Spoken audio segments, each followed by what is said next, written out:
Good morning everyone. Today we are going to study preposition and their correct use. A preposition is a word placed before a noun or pronoun to show its relation with something else in the sentence.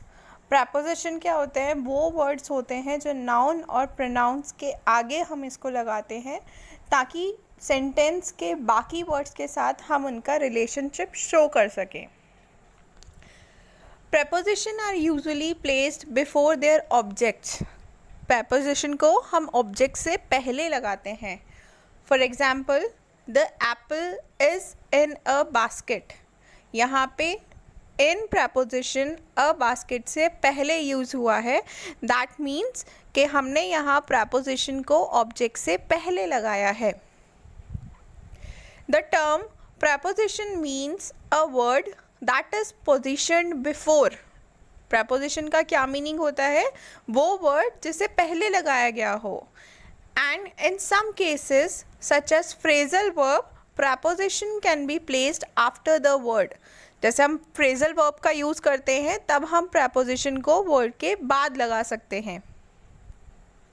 For example, in spite of, in case of, by means of. Here, preposition show the relationship between a noun or pronoun and another part of a sentence. Preposition I already told you कि preposition क्या करते हैं? इसे हम noun और pronoun के पहले लगाते हैं ताकि ये उनका relationship sentence के बाकी part के साथ show कर सकें. Now we read the following sentence. The nightingale sang, too tired, traveler moving across Arabian sand.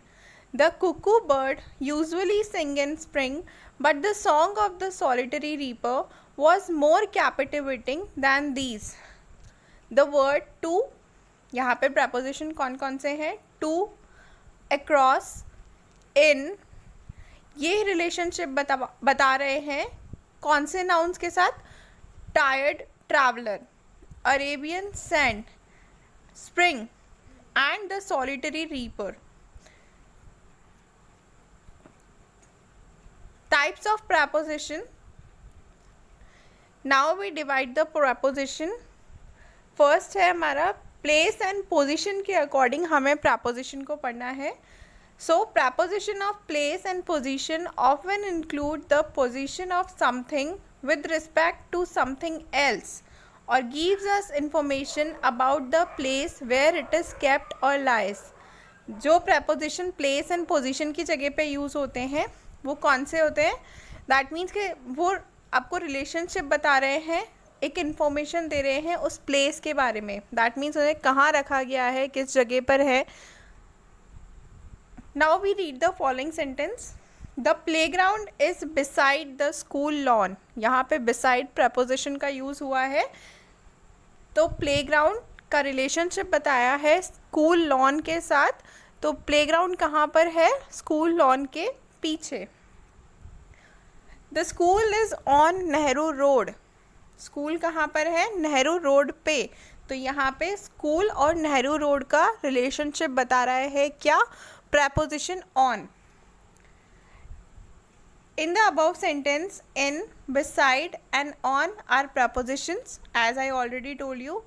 And now we are going to study some other preposition of place and position, that is above, among, on, across, behind, on the left, in, below, under, at, beside, upon, on the right, beyond, beneath, between, near, next.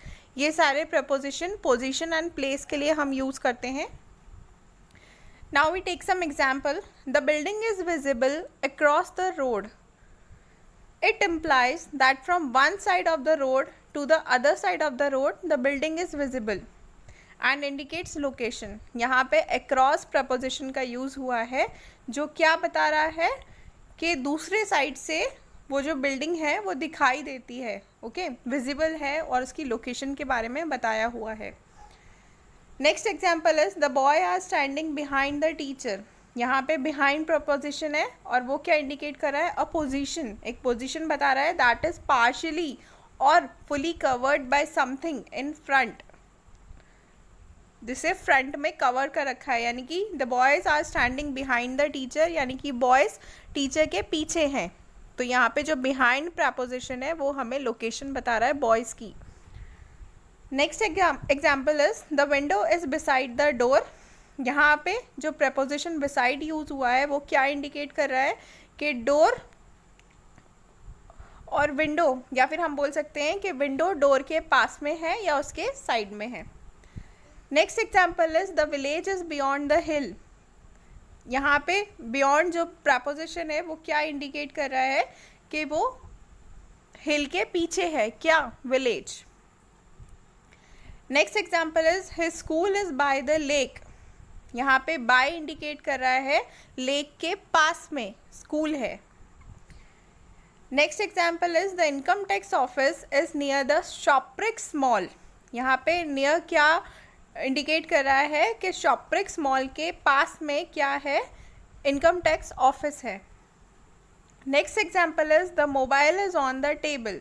तो यहाँ पे on क्या बता रहा है कि table के ऊपर मोबाइल रखा हुआ है। दैट मीन्स कि हमने जो डेफिनेशन पढ़ी है कि प्रपोजिशन एक्चुअल में क्या करते हैं, नाउन एंड प्रोनाउन से पहले हम इनको यूज़ करते हैं ताकि वो सेंटेंस के अदर पार्ट के साथ हमें उनका रिलेशनशिप शो कर सकें।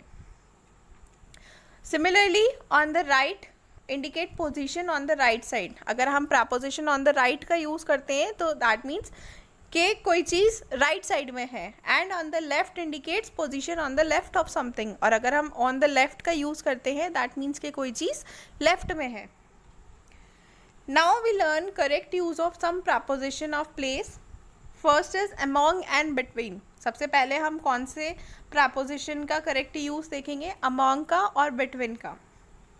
Among is used with more than 2 person और थिंग्स।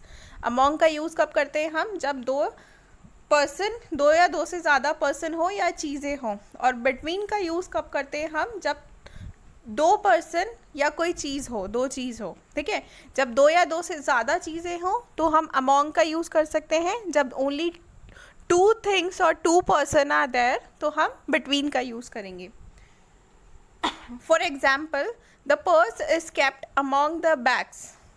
पर्स कहाँ रखा हुआ है, बैग्स के साथ में रखा हुआ है, ठीक है, बीच में रखा हुआ है। The pan is kept between the jug and the cup. यहाँ पे 2 चीज़ है, जग और कप, और उनके बीच में क्या रखा हुआ है, पैन रखा हुआ है।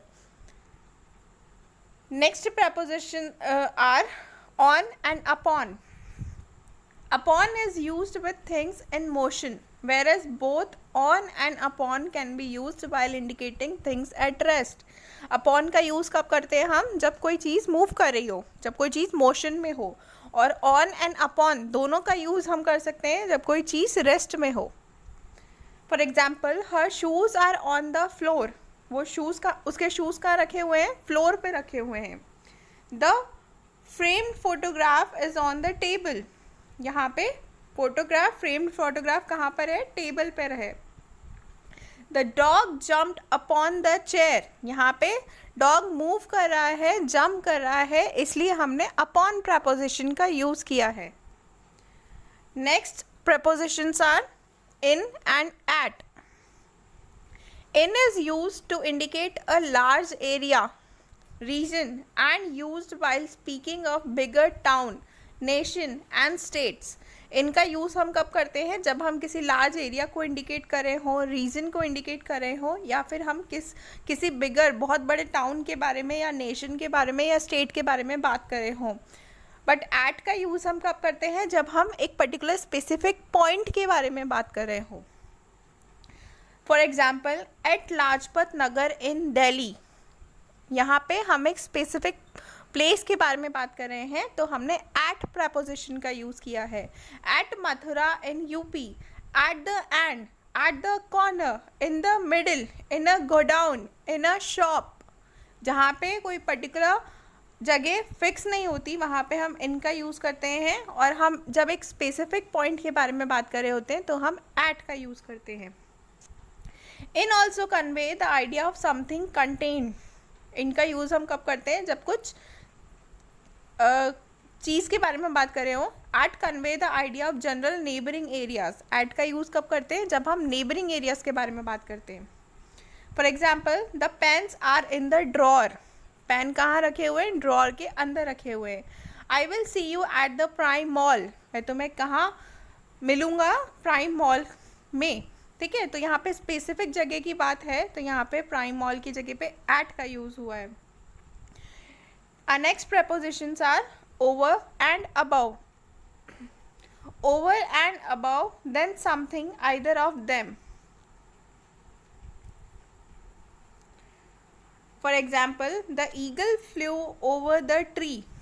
जब ईगल ट्रीज के ऊपर से फ्लो हो रही है, फ्लाई हो रही है, तो फिर हम ओवर का यूज़ किया हमने यहाँ पे. The eagle hovered above my head for some time.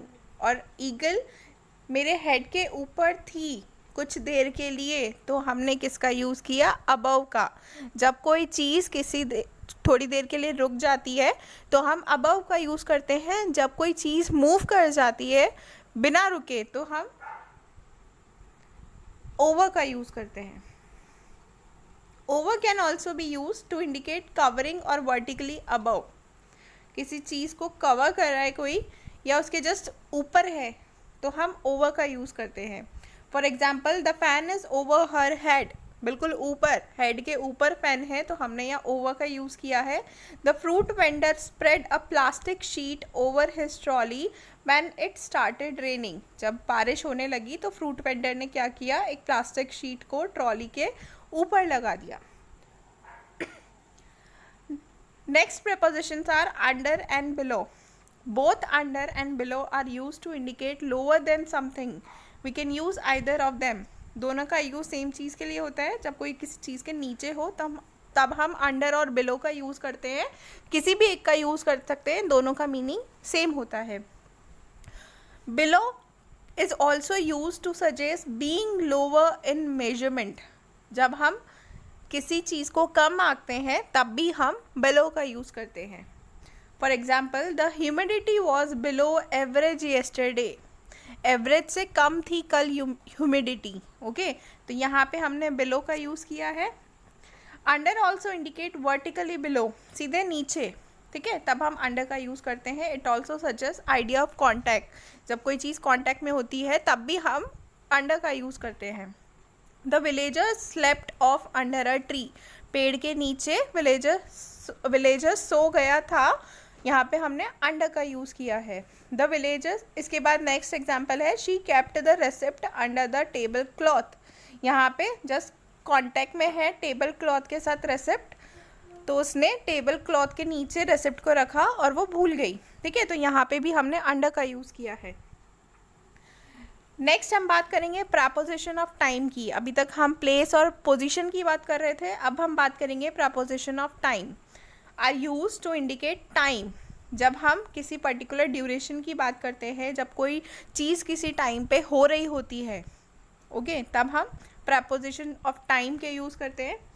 For example, the flight will arrive at midnight. यहाँ पे एट प्रपोजिशन यूज़ हुआ है कि फ़्लाइट कब आएगी, मिडनाइट पे. The preposition for indicates the duration of stay, whereas at indicates the exact time of arrival of the flight. जो for preposition है वो क्या indicate करता है, time duration को. ठीक है, but at preposition क्या indicate करता है, exact time को. कुछ और preposition है time से related, for just like after, for, before, during, for, around, between, on, at, by, from, till, since. ये सारे प्रपोजिशन का हम टाइम को रिप्रेजेंट करने के लिए यूज़ कर सकते हैं. Different preposition are use to denote time. बहुत अलग अलग प्रपोजिशन यूज़ होते हैं टाइम को डिनोट करने के लिए. For example, on Sunday, before evening, during the night, till next week and after dinner. यहाँ पे on, before, during, till, after क्या है, preposition of time. So now we learn correct use of some preposition of time it is use to indicate by, सबसे पहले हम कौन से preposition को यूज़ करेंगे टाइम के लिए, बाय को. It is use to indicate the latest time at which an action will be over. By का यूज़ कब होता है, जब बिल्कुल लेटेस्ट टाइम हो जहाँ पे एक्शन ख़त्म हो गया है, यानी कि अभी अभी जब एक्शन ख़त्म हुआ है, कोई काम ख़त्म हुआ है, तो हम बाय का यूज़ करते हैं. For example, the cultural programme will be over by 8 PM. 8 बजे कल्चरल प्रोग्राम ख़त्म हो जाएगा. एट, इन, ऑन, ये तीनों प्रपोजिशन का यूज़ हम कब करते हैं. At is use to denote a particular time but can also be use to refer to indefinite period. At का यूज़ हम पर्टिकुलर टाइम के लिए करते हैं, बट वो टाइम पीरियड जो कभी ख़त्म नहीं होगा उसके लिए भी हम एट का यूज़ कर सकते हैं. For example, at 4 o'clock, at noon, at the beginning of the assembly, at the end of the conference, at night, at dusk, at Dussehra, at Eid. यहाँ पे at the end of the conference, at night, at dusk, at Dussehra, at Eid, ये आपको indefinite period यानी कि कोई particular time duration नहीं है उसके लिए, वहाँ पे हमने एट का यूज़ किया है, और ऊपर वाला एक पर्टिकुलर टाइम के लिए हमने एट का यूज़ किया है. Next preposition is on. On is used with dates and day. Dates के लिए और डे के लिए हम ऑन का यूज़ करते हैं. For example, on Friday, on 27 December, on Christmas Eve, on New Year Eve, on the morning of 5th June.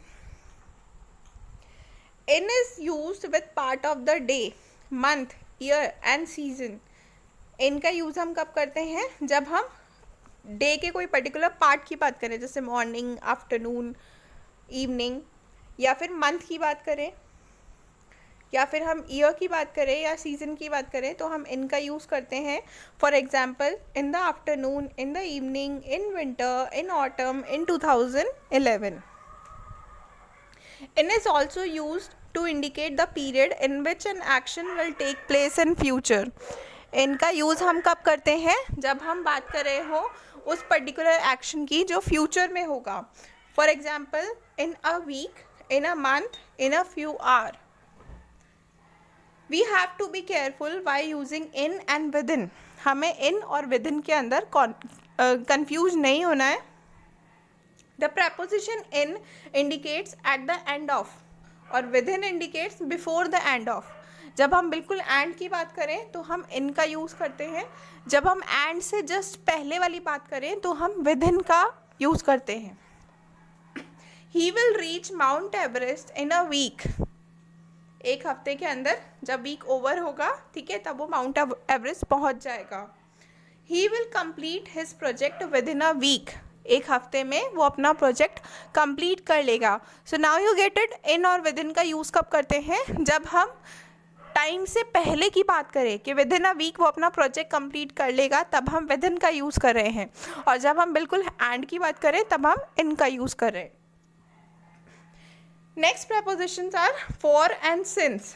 Since indicates the point of time when an action started, and for indicates the period of time for which an action has been going on. Since का use कब करते हैं, जब कोई action start हुआ है, ठीक है, जब कोई एक्शन स्टार्ट हुआ था या हुआ है. और फॉर का यूज़ हम कब करते हैं, जब कोई एक्शन कंटिन्यूसली चल रहा हो. Okay. For example, they have been travelling since Monday. वो मंडे से ट्रैवल कर रहे हैं. She has been sick for a week. वो एक हफ्ते के लिए बीमार है. Okay, she has been sick for a week. वो एक हफ्ते से बीमार है. And they have been travelling since Monday. From का use, it indicates the starting point of an action. From क्या करता है, स्टार्टिंग पॉइंट के बारे में बताता है. It is generally use with two और टिल, अनटिल. फॉर का यूज़ हम कब करते हैं, जब आपकी सेंटेंस में ऑलरेडी टू हो, टिल हो और अनटिल हो.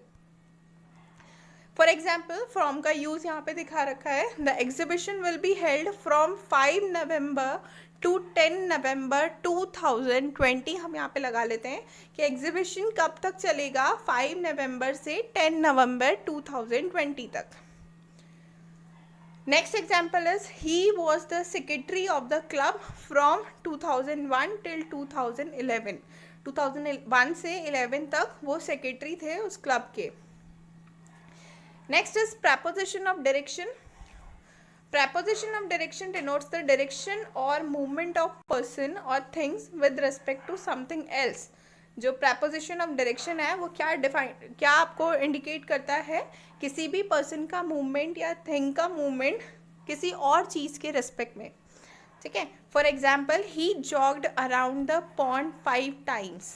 उसने क्या करा, pond के 5 चक्कर लगाए. ठीक है, जॉगिंग करी 5 टाइम्स उसने पॉन्ड के जॉगिंग करी. तो यहाँ पे अराउंड प्रपोजिशन है, डायरेक्शन के लिए यूज़ हुआ है, और यहाँ पे पर्सन का मूवमेंट दिखाया हुआ है पॉन्ड के रेस्पेक्ट में. ओके.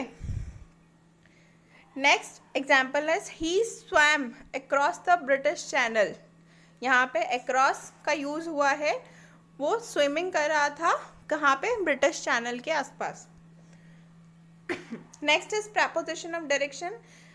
जो ऊपर वाले एग्जाम्पल थे अराउंड और अक्रॉस हमने देखा, तो अराउंड के लिए तो जो मूवमेंट हुआ था वो सर्कुलर मोशन था पॉन्ड के चारों तरफ. ठीक है.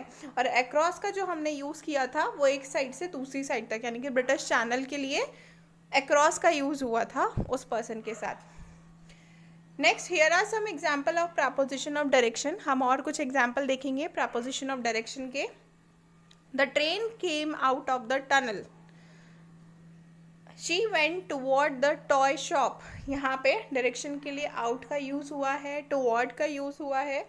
He went to the library. The horse galloped through the grassland. The squirrel ran around the tree. The boy climbed up the stair. The lady walked along the bushes.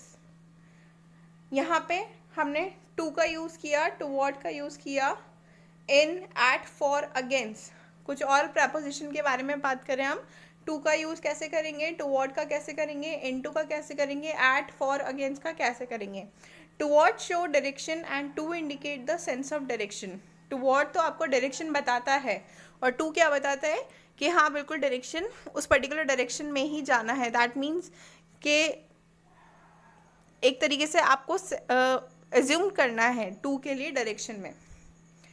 For example they went to the hospital. वो hospital के लिए गए. ठीक है, वो या फिर वो हॉस्पिटल गए, तो एक पर्टिकुलर डायरेक्शन के लिए हमने टू का यूज़ किया है. Next is the car went toward the gate. यहाँ पे गेट की तरफ कार गई, तो इसके लिए टूवर्ड का यूज़ हुआ है. Into indicates movement toward the interior of something. किसी चीज़ के अंदर जाने के लिए हम इनटू का यूज़ करते हैं. The dolphin jumped into the water. This is the example of into, कि डॉल्फिन ने कहाँ जंप किया, वाटर के अंदर. The candidate walked into the room for the interview. Interview के लिए कैंडिडेट कहाँ गया, रूम के अंदर.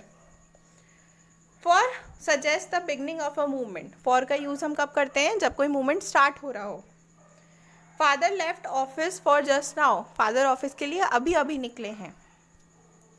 At convey the idea of hitting in the given example. He threw the ball at me. Hitting के लिए जहाँ पे यूज़ होता है वहाँ पे हम at का यूज़ करते हैं. He threw the ball at me. और उसने बॉल मेरी तरफ फेंक दी. Against show contact of pressure. जब हम प्रेशर की बात करते हैं तो हम against की बात करते हैं. For example, he threw the stone against the wall. उसने स्टोन फेंका वॉल की against. Now some more preposition are from, of, out, of. Okay, from, of, from अलग preposition है, of अलग है, and out of अलग preposition है. From is used to indicate the point of departure. जब कोई जा रहा हो, ठीक है, निकल रहा हो, तब हम from का यूज़ करते हैं. The doctor has already gone from the clinic. Doctor clinic से चले गए. Off shows separation. जब कोई चीज़ अलग हो रही हो तब हम ऑफ, OFF का यूज़ करते हैं. It is use to indicate from the surface of and down from. Okay, so some example are she fell off the bicycle. वो बाइसिकल से गिर गई. The ball rolled off the road. Ball road के ऊपर role of हो रही थी। Okay, तो यहाँ पे सरफेस के साथ कांटेक्ट भी है। Out of is the opposite of into. जब हमने इनटू का यूज़ किया था तो उसका जस्ट अपोजिट क्या है, out of. It shows from the interior of, अंदर से बाहर, ठीक है। The butterfly flu out of the window. Butterfly अंदर से बाहर चली गई, यानी कि विंडो से बाहर निकल गई। He walked out of the door, वो डोर से बाहर चला गया। Other preposition which show movement are, जो अभी हमने प्रपोजिशन देखे हैं वो सारे मूवमेंट एंड डायरेक्शन को बिलोंग करते हैं, ठीक है। नाउ सम मोर प्रपोजिशन यहाँ पर कुछ दे रखे हैं जो मोमेंट को बिलोंग करते हैं, just like over, through, along, across, up, down, round and into.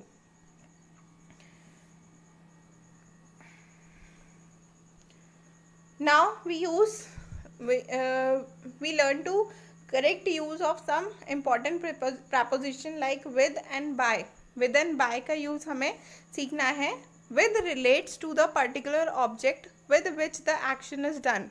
With का use हम कब करते हैं, उस ऑब्जेक्ट के लिए जिसके साथ कोई काम हुआ हो, है ना, कोई एक्शन परफॉर्म हुआ हो। और by is used to show the agent of the doer of an action.